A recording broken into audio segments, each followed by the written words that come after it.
वो पूरे कॉन्फिडेंस के साथ झूठ बोलता था, जम के लफाजी करता था, रोने की अच्छी एक्टिंग कर लेता था और साठ गांठ करने में एक्सपर्ट था।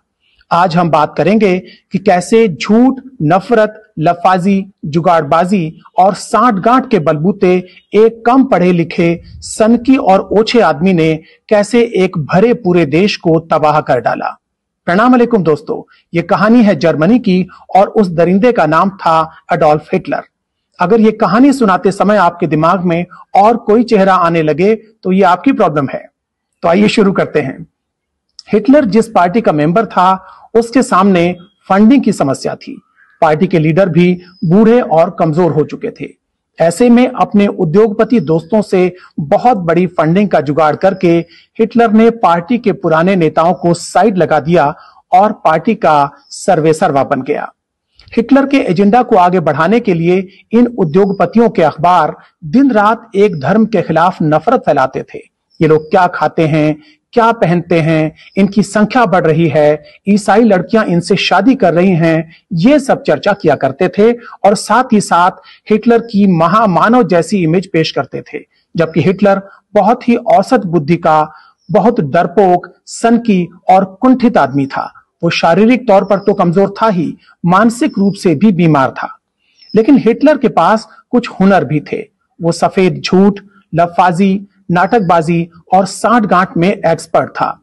वो हाथ हिला हिलाकर, आंखें नचा नचा कर भाषण देता था, जिनमें तथ्यों के बजाय झूठ और बतौलेबाजी भरी होती थी।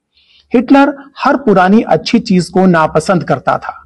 वो नया जर्मनी बनाने का नारा देता था। सब पुराने नेताओं को लगातार कोसता रहता था। पुरानी संसद में आग लगवाकर उसने संसद भी नहीं बनवा ली थी। और एक दिन संविधान को बदलकर वो एक साथ देश का चांसलर और प्रेसिडेंट यानी प्रधानमंत्री और राष्ट्रपति एक साथ बन गया। हिटलर ने अपने बारे में प्रचार करवाया कि उसकी ऑफिशियल शादी नहीं है, परिवार नहीं है, वो खाएगा तो किसके लिए। लेकिन वो खाता भी था और अपने दोस्तों को खिलाता भी था। मीडिया उसके बारे में कहता था कि वो बहुत कम सोता है, बहुत कम भोजन करता है और पूरा समय जर्मनी के हितों के लिए काम करता है।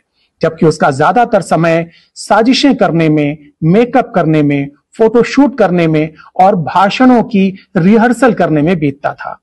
हिटलर शाकाहारी था लेकिन हत्यारा था। उसे सजने संवरने का और अलग अलग पोज में तस्वीरें खिंचवाने का बहुत शौक था।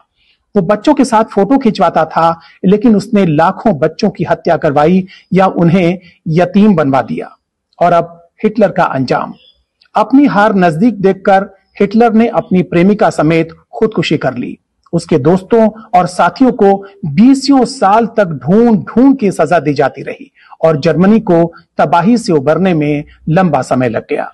हिटलर की कहानी हमने आपको इसलिए सुनाई ताकि आप और हम मिलकर उस दरिंदे को लानत भेज सकें और फिर किसी हिटलर को पनपने न दें। जय हिंद, जय जगत।